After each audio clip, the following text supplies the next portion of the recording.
অন্যের প্রয়োজনে ক্ষয়ে গেলেন তো কি পেলেন? স্যাক্রিফাইস করছেন, তা করুন, বেশ করছেন। সংসারে সবার কাছে ভালো শুনতে গেলে একটু আধটু স্যাক্রিফাইস করতে হয় বইকি। ভোর 4টেতে ওঠেন, রাত 12টায় ঘুমোতে যান, তা বেশ করেন।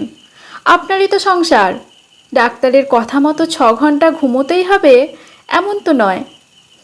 ব্রেকফাস্ট খেতে খেতে বেলা গড়িয়ে দুপুর হয়ে যায়, তা যাক, আপনার তো দীর্ঘদিনের অভ্যেস। খিদে মরে গেছে তাই না?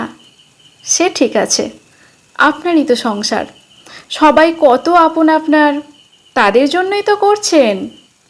অথবা নিজের ছেঁড়া জুতো আর পুরনো জামা পরে অফিস যান, টিফিনের টাকা বাঁচিয়ে রাখেন ছেলে মেয়ের জন্য, তা বেশ করেন। টিফিন না খেয়ে খেয়ে তো আপনার এখন আর খিদেই পায় না, তাই না? পুরুষ অথবা নারী বলে নয়, মানুষ হিসাবে ক্রমাগত স্যাক্রিফাইস করে চলা আপনি ভুলেই গেছেন ভালোভাবে বাঁচতে। একটা টাইমে আপনার ঠিক সকাল 9টায় খিদে পেত, খেয়ে নিয়ে আপনার কাজ আপনিই করতে পারতেন, তাতে রোগভোগ একটু কম হতো, এইটুকুই। একজোড়া সস্তার জুতো দাম বড় 600 থেকে 700 টাকা। দিনের পর দিন ছেঁড়া জুতোর জন্য হীনমন্যতায় ভুগছেন। ওই সামান্য কটা টাকায় আপনার সংসারে হাল ফিরবে না, কিন্তু অফিসে ঢোকার সময় আপনার হীনমন্যতাটুকুও কাটবে।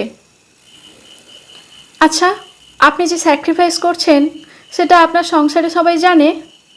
মানে তারা বোঝে আপনাকে? আচ্ছা, আপনার প্রয়োজনে তারা নিজের একটা শখকে বিসর্জন দেবে?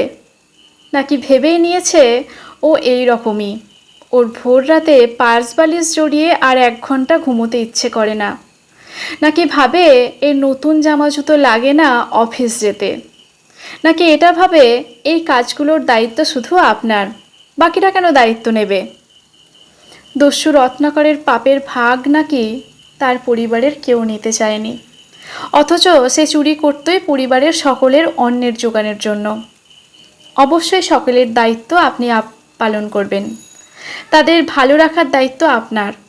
সংসারের কেউ একটু বেশি করবে, কেউ কম, তাই বলে নিজের সবটুকু অবলীলায় বিলিয়ে দিলেন? কিন্তু খেয়াল রাখবেন, যাদের বিলিয়ে দিচ্ছেন তারা এটাকে প্রাপ্য হিসেবে যেন ধরে না নেয়, তাহলে কিন্তু দিনের শেষে মনে হবে আপনি শুধু দিতেই এসেছেন, প্রাপ্তির ঘর শূন্য। তাই আগে নিজেকে ভালোবাসুন, টাইমলি খাবার খান, সময় মতো ঘুমান। আপনারই তো সংসার, জেলখানা তো নয়। ধীরে ধীরে ধীরে সুস্থে সারবেন হাতের কাজ। গান শোনার শখ থাকলে সামান্য অবসরে গান শুনুন, সময় বের করে বই পড়ুন, আয়নার সামনে দাঁড়িয়ে মনের মতো করে সেজে নিন একটু। নিজের হাজার অভাবের মধ্যেও আর 5 জনের জন্য যেমন কিনছেন তেমনই নিজের পোশাকও কিনুন। সবার সঙ্গে সঙ্গে আপনারও বয়স বাড়ছে, কমছে জীবনের রঙিন দিনের সংখ্যাগুলো। তাই একতরফা স্যাক্রিফাইস করবেন না, টেকেন ফর গ্রান্টেড হবেন না। নিজেকে মূল্য দিন, অন্যরাও আপনাকে মূল্য দেবে। তারাও ভাববে এই মানুষটারও বেসিক প্রয়োজন আছে, সবটুকু আমাদের বিলিয়ে দেবে।